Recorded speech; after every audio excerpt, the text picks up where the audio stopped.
Oi, de conversa em conversa, você vai arranjando meio de brigar. Oi, de palavra em palavra, você está querendo Alô você, estamos aqui no primeiro de Conversa em Conversa. Ela é Angelina Seixas. E ele é Gerson Esteves. Tudo bom? A gente está aqui para falar sobre política, mas também sobre outros assuntos. A gente vai falar sobre cultura, arte, educação, culinária, samba, o que pintar. E você pode ajudar. Você pode comentar, deixar perguntas, mandar o seu vídeo, que a gente bota o seu vídeo aqui na edição e a gente conversa com você no próximo programa, porque é de conversa em conversa.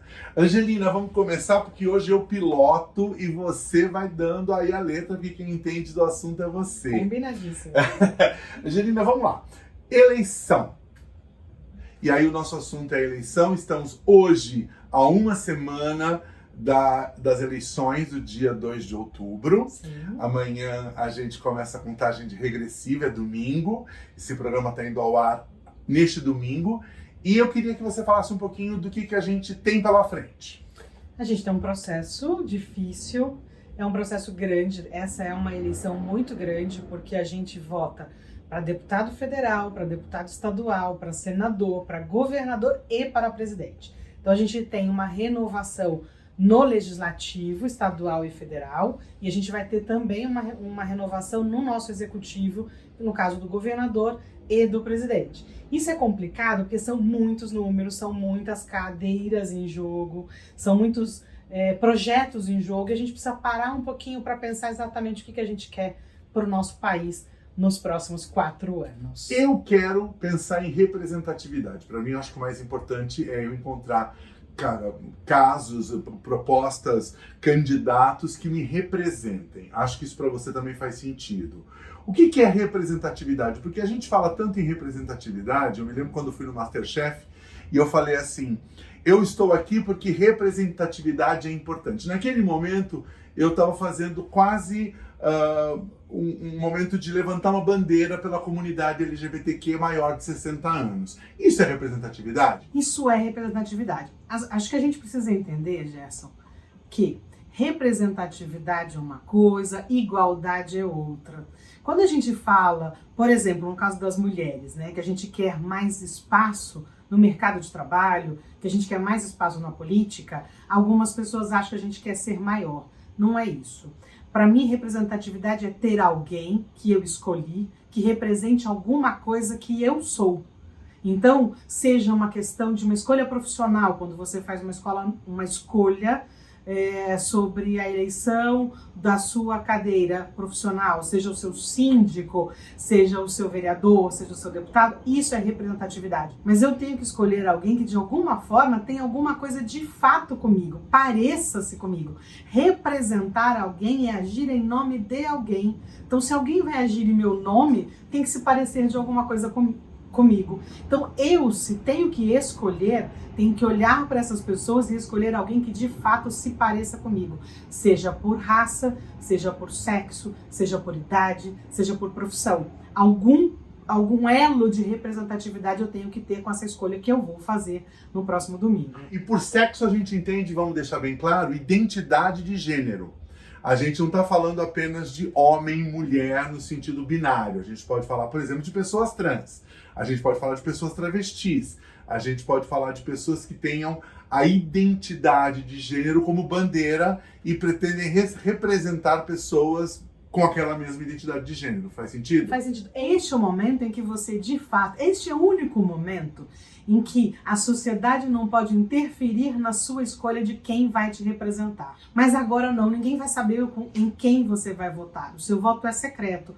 Portanto, é um momento de total liberdade de escolha em alguém que de fato te represente. Você me dizia antes da gente começar sobre a ideia de renovação de casas. Primeiro vamos entender quando as pessoas ouvem falar vamos renovar a casa, a casa, a casa. Do que a gente está falando? A gente está falando do Congresso Nacional que fica em Brasília. Aliás, a gente não fala de casa, a gente fala de Brasília. Brasília fez isso, as leis de Brasília, os deputados de Brasília. Uma das casas é o Congresso Nacional, que é o Senado Federal e a Câmara de Deputados. Deputados federais. Deputados federais. Neste ano, a gente renova 1/3 do Senado, ou seja, cada estado brasileiro vai eleger um senador da República. Para que todo mundo saiba, a gente tem normalmente 3 senadores agindo ali em rodízio. Então, numa eleição a gente elege 2, na outra eleição a gente elege 1.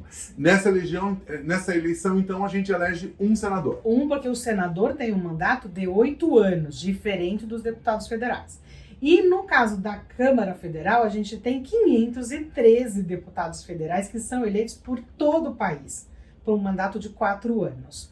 Temos também a Assembleia Legislativa aqui, no caso em São Paulo, a Assembleia Legislativa de São Paulo. Que fica ali no Ibirapuera, para quem é de São Paulo, a Assembleia Legislativa que fica ali perto do Ibirapuera, de frente para o monumento das entradas e bandeiras do Ibirapuera. Exato. Então esse ano a gente vai fazer uma renovação mesmo. É uma renovação não tão grande como a que vai acontecer depois, quando a gente vai renovar o Senado em 2/3, mas é uma grande renovação. Nós temos a chance, no caso do Congresso Nacional, de mudar 27 senadores e 513 deputados. A gente pode mandar todo mundo embora! Olha que maravilha! Existe, gente, luz no fim do túnel. Olha só, existe luz no fim do túnel. A gente pode, como patrão, mandar todo mundo embora e contratar todo mundo novo, gente nova. Olha que maravilha! E esse é o poder que a população às vezes não percebe que tem. Ela acha assim, está ruim, vai continuar ruim, ou não vou me envolver. Não precisa se envolver. E precisa parar agora e fazer uma escolha muito simples mesmo. É assim, olha, quem eu quero que me represente? Qual é o primeiro critério que eu vou fazer para me representar? Primeiro, assim, eu tenho 3 escolhas e que eu posso escolher qualquer pessoa, porque eu tenho uma oferta de candidatos grande. Um monte de gente se candidatando. Eu tenho muitos candidatos ao Senado, eu tenho muitos candidatos a deputado federal, eu tenho muitos candidatos a deputado estadual. Portanto, eu tenho uma gama de ofertas em que eu posso escolher qualquer uma delas. Aí eu partiria por uma escolha mais simplista, que é assim, primeiro, eu quero o quê? Eu quero votar em alguém que me represente como mulher, no meu caso. Eu quero alguém que me represente como profissional, que eu sou. Eu quero que alguém me represente como mãe. Eu quero que alguém me represente de que maneira? Por onde eu vou começar? Como mulher acima dos 40. Como mulher acima dos 50. Ah, não é pra falar, gente! Mas a gente fala, sabe? Porque a gente precisa marcar nossa presença. É verdade. A gente tem uma comunidade aí de pessoas de mais de 50 que sofrem uma série de assédios e de consequências por conta dessa idade, que o mercado não entende, não sabe o que fazer. Então talvez a gente precise parar para pensar se a gente precisa escolher alguém que represente também a nossa sociedade que está envelhecendo, que tem mais de 40, que tem mais de 50. Que tem mais de 60, que é o meu caso. Tem muitas mulheres no mercado de trabalho que têm essa idade e que querem continuar no mercado de trabalho. E sem fazer propaganda, mas tá aí a grande heroína da nação, Luísa Erundina, com mais de 80 anos se candidatando. E ela vai falar dessas pautas, porque são as pautas dela. Exatamente, querendo continuar trabalhando pela população e por uma população que se parece com ela. Claro. Então essa é a primeira escolha que eu gostaria de fazer. Eu faço uma analogia sempre, que se você vai comer, qual é a primeira escolha que você faz? Você pode escolher, Angelina. Você pode querer um abacaxi. E olha, a gente tem muito abacaxi. Mas pode ser pior. Você pode escolher uma cebola. E você vai chorar depois. Então, na hora de escolher o seu candidato, pense que você tem que escolher aquele que você vai chorar menos. E com este abacaxi, você pode fazer uma sobremesa bem boa. Um ingrediente é fundamental para uma receita. Fala da comida. Então, por que ele é fundamental? Você precisa escolher se é doce ou salgado, então tá bom, escolhi um doce ou um salgado. Tomei a primeira decisão, vou fazer um doce. A partir daí eu preciso de mais, vou fazer um doce. Eu preciso de mais um outro ingrediente, nesse caso que é um açúcar. Então eu vou pegar o açúcar, eu vou pegar um outro ingrediente. Quando eu estou escolhendo um deputado federal, um deputado estadual, um senador, eu acho que a gente pode começar escolhendo assim. Acho que a gente pode começar primeiro, eu vou escolher um candidato que me represente como pessoa. Quem é outra pessoa que está candidato ao Congresso Nacional ou à Assembleia Legislativa que se pareça comigo como pessoa. Muito menos como partidos, ou seja, você diz então que para o Legislativo neste momento, vamos deixar bem claro, neste momento, é importante a gente pensar então muito mais em pessoas do que em partidos. Neste momento, muito mais em pessoas do que em partidos. No Brasil, a gente deve pensar sempre mais em pessoas do que em partidos. Por quê? Porque nós não temos uma distinção de correntes e propostas muito definidas. Navegar. Fica tudo um pouco nebuloso, tá entendendo? Exatamente. Como fica nebuloso, se eu escolher alguém que se pareça comigo, que tem alguma aderência a quem eu sou, fica muito mais fácil lá no futuro eu me lembrar dele. Esse é o primeiro ponto. A gente precisa votar em alguém, anotar isso numa agenda e pensar nesta pessoa ao longo dos próximos 4 anos. Então, alguém que se pareça comigo, provavelmente frequente os mesmos lugares, divulgue as mesmas coisas na internet que eu costumo ler. Segue as mesmas redes sociais, está visível para você e você é visível para ele. Exatamente, então fica mais fácil. Então a pessoa é mais importante do que o partido. Então essa briga partidária, a gente tem que deixar isso para um outro momento. Agora é pessoa, escolha pessoas. São pessoas que nos representam, não são partidos que representam a gente no Congresso Nacional, Gerson. São pessoas. A vontade dessas pessoas, apesar delas estarem em um partido, não necessariamente cumprirá aquilo que o partido determinar. Ele tem liberdade. No Brasil, nós somos obrigados a estarmos filiados a um partido para sermos candidatos. Não é possível a candidatura avulsa. Você me dizia antes da gente começar, a gente estava claro, a gente combina o jogo, você estava me dizendo que a gente tem um país até organizadinho com relação ao legislativo, por exemplo, que a gente tem aí instâncias que são instâncias federais, estaduais e municipais, todos eles preocupados em fazer leis e projetos de lei. Por que então a gente às vezes embola o meio de campo? Porque as pessoas confundem um pouco as coisas. Quando eu quero ganhar o voto, eventualmente eu acabo dizendo coisas para a população que eu não tenho competência legislativa para fazer. Então, assim, o Congresso Nacional tem feito algumas leis até bem razoáveis. Nosso judiciário sabe que nós temos leis competentes, coerentes. Elas não são eficientes, não são eficazes. Então, quando a gente melhora o nosso legislativo, a gente tende a melhorar a qualidade das nossas leis. Então, prometer coisas que não são passíveis de serem cumpridas é praxe em qualquer campanha política. É desonesto? Eu não sei se é desonesto ou se é desconhecimento. Eu vou acreditar que é desconhecimento de competência. Você acha mesmo que um candidato que se candidata a um cargo público tem desconhecimento das competências dele? Eventualmente tem, porque nós não temos nenhuma obrigação de um estudo preliminar para você ser candidato. Então eu posso, por exemplo, achar que tenho competência para legislar.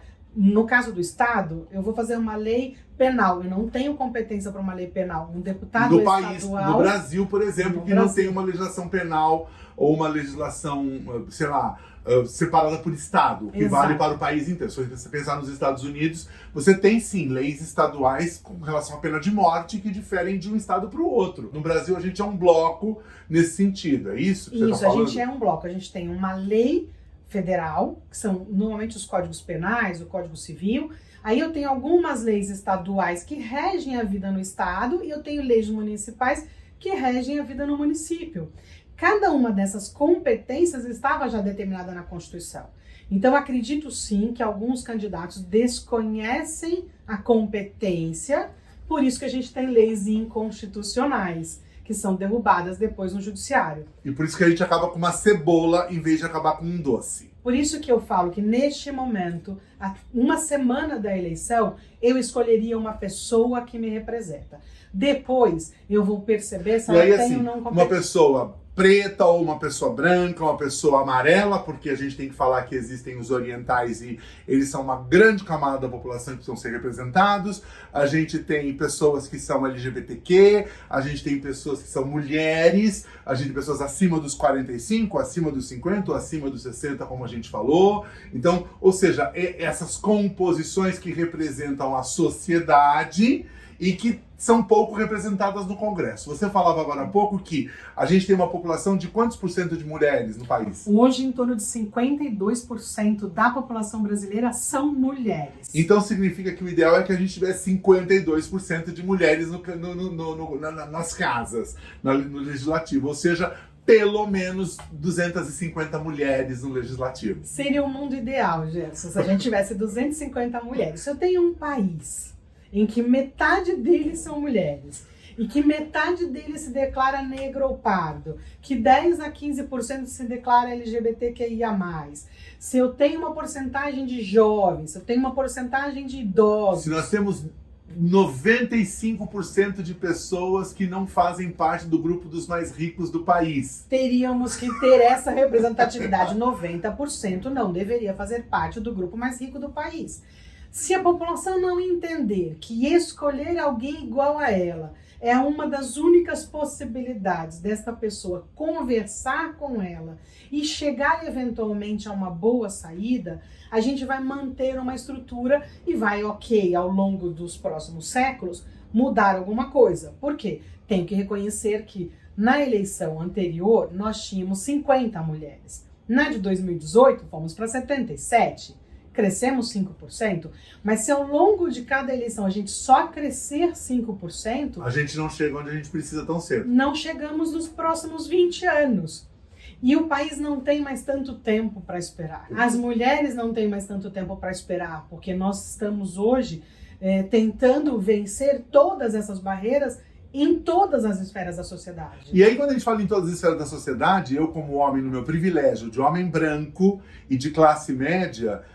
a gente está falando aqui, sabendo do nosso privilégio de pessoas brancas de classe média, a gente tem que entender que existem mulheres que têm jornada dupla ou tripla de trabalho e não são reconhecidas por isso. Existem mulheres que têm filhos, netos e são chefes de família das suas famílias e não são reconhecidas financeira e economicamente pelos seus patrões. Não existe uma legislação trabalhista que contemple essas mulheres e a gente então tem um abismo, inclusive de diferenças salariais e tudo mais entre mulheres e homens. A mesma coisa com pessoas trans ou com pessoas travestis ou com pessoas LGBT. Mas existem poucas pessoas tentando furar essa barreira no Congresso Nacional. Então, é preciso que a gente entenda que essa representatividade é numérica. É igual quando você faz uma pesquisa eleitoral. A pesquisa eleitoral, embora tenha um grupo de estudo pequeno, ela procura um grupo de estudo que represente a sociedade. É isso? É isso. E existe uma urgência. Eu queria que as pessoas entendessem... Urgente. Que existe uma urgência de mudança. A sociedade tende a mudar ao longo dos anos, mas nós não temos mais tempo para esperar essa mudança gradativa e cultural. Então, quando eu falo que a eleição é o único lugar onde não tem patrão que vai mandar você não votar em tal pessoa, não tem marido que vai dizer para você não votar em tal pessoa, não tem mulher que vai dizer para você não votar em tal pessoa, a sociedade inteira precisa olhar e naqueles 30 segundos, 1 minuto que você está na cabine... São 5 nomes que você vai ter que escolher e a gente vai falar disso talvez ainda nesse programa ou no próximo. Esses são seus melhores 30 segundos. É a hora que a liberdade vai ter que aparecer e você vai ter que tomar um poder tão grande e escolher de fato aquela pessoa que te representa. O importante é escolha quem você quer. Se ela for a pessoa mais votada, ela entrará. A gente vai levar alguns deputados federais de São Paulo, não é isso? Eu acho que em torno de 70. É assim, São Paulo leva mais, aí depois vai diminuindo por proporcional à população de cada estado. Então, ou seja, se eu votar, aí eu vou usar uma palavra e você me corrige se eu estiver errado, porque eu uso palavras erradas. E se eu, então, pegar o meu voto e colocar num candidato que supostamente já está eleito, eu estou desperdiçando o meu voto que eu poderia botar num outro nome? Se ele de fato te representar, não. Agora, se você quiser... Mas eu tenho 2 que me representam ou 3 que me representam. Eu posso escolher o número 2? Poderia escolher o número 2, porque você tem... As pesquisas dizem mais ou menos em cada partido qual é o número mínimo para você eleger aquele deputado. Há candidatos que têm uma votação muito grande no estado. Portanto, o seu voto eventualmente poderá não fazer diferença. Mas como eu defendo a ideia de que você de fato vote em alguém que te represente, se aquela foi a pessoa que você achou que melhor te representa, escolha ela. Agora, se você não tem nenhuma opção e está escolhendo uma pessoa só por escolher, aí eu diria para você, vai no segundo, vai no terceiro, vai no quarto, ou vai naquela pessoa que você gosta e você fala, vou voltar nela para que ela também cresça. A gente tá chegando no final e a gente queria fazer um programa de 12 minutos, fizemos de mais de 20. Então, rapidamente, Angelina, vamos fazer um quem faz o quê? tá bom? Ok. Então, quando a gente fala em legislativo, a gente tem deputado estadual e deputado federal. Quem faz o quê? O deputado federal faz leis federais, o deputado estadual faz leis estaduais. Ou seja, leis federais para o Brasil inteiro, leis estaduais para o seu estado. Exato. Essas leis, não só, Jéssica, é importante dizer que essas duas casas decidem quanto nós vamos gastar no orçamento, tanto do orçamento federal quanto do orçamento estadual. Portanto, como usar o dinheiro que nós guardamos de impostos é responsabilidade dessas pessoas. Ok. A gente tem senador. O que faz um senador? Senador é extremamente importante, Jéssica, porque diferente do Congresso Nacional dos Deputados, a representatividade no Senado é 3 senadores para cada estado. Não importa o tamanho, não é importa o demográfico. tamanho, não é demográfico. Ele é de igualdade, todos os estados têm o mesmo poder nesta casa. E no caso de uma emenda constitucional, por exemplo, a mudança da Constituição depende de aprovação. Uma emenda constitucional é o que a gente chama de PEC. É uma que a gente chama de PEC, uma proposta de emenda constitucional, uma vez aprovada no Congresso, passa pelo Senado para ser votada. Existem leis que são votadas 2 vezes, a PEC é uma delas. Além de fazer uma série de outras atribuições, como aprovação de ministros do STF. Então, assim, o Senado é muito importante. E ele tem de fazer com que um estado muito forte, como é o caso de São Paulo, não se sobreponha sobre um estado muito pequeno, como é o caso do Acre. Ou do Ceará. Ou do Ceará. Então, essa igualdade, todo o projeto de República Brasileira, todo o nosso projeto de Constituição, ele previa representatividade, igualdade, ele previu que o nosso país fosse todo ele tratado de um jeito igual. Um crescimento igualitário. Um crescimento igualitário, porque a gente é gigante. A ideia da nossa Constituição é que a gente fosse em algum momento mais parecido, em que os nossos direitos e deveres, nossos pesos fossem iguais. Isso está no Senado Federal. Governador. Governador é uma eleição majoritária. Eu vou escolher e vai vencer aqui uma pessoa só que tiver mais votos, tanto para governador quanto para presidente. Neste momento também estará na nossa cabine de votação a escolha do governador e do presidente da República. Então, ou seja, a gente vai ter que fazer uma cola também para governador e presidente da República. O governador e o presidente da República, eles decidem leis? Não, eles enviam leis para a Assembleia Legislativa ou para o Congresso Nacional. São leis de origem do Executivo. Podem criar leis, podem criar projetos de lei e encaminhar para a votação. Os outros mecanismos de gestão... Veto, por exemplo, porque eles podem também vetar propostas do Congresso e da Assembleia. Mas aí o Congresso pode derrubar o veto, aí a lei volta a valer. Que é o que aconteceu com a lei, por exemplo, Paulo Gustavo e com a lei Aldir Blanc II. Você que é da cultura deve estar acompanhando que o presidente em exercício, ele vetou a lei Paulo Gustavo e a lei Aldir Blanc II. Esse veto foi derrubado. E aí, em terceira instância, o presidente em exercício jogou esta lei que deveria ser aplicada este ano, 2022, só para 2023. É uma questão orçamentária. Por isso que escolher os nossos representantes, a pessoa que estará lá votando a favor ou votando contra, é mais importante até do que às vezes escolher alguém do executivo.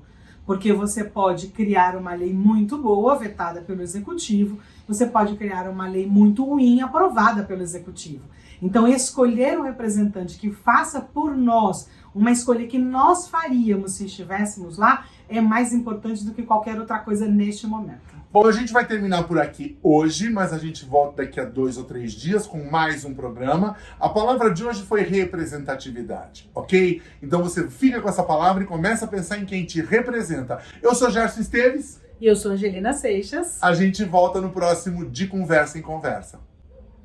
Foi legal.